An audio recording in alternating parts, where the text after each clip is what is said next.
Okay, ni range lah, spin lah, okay, spin. Air buang pun okay. Pasal tenaganya spin lah.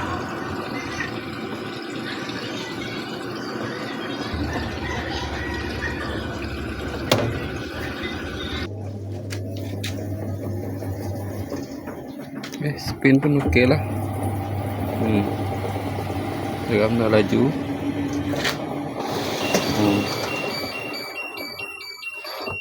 Okey, spin pun okey lah. Cara guna senang je. Tekan power, tekan start, dah biarkan. Mungkin kita nak spin aja, kita pergi program tu lah.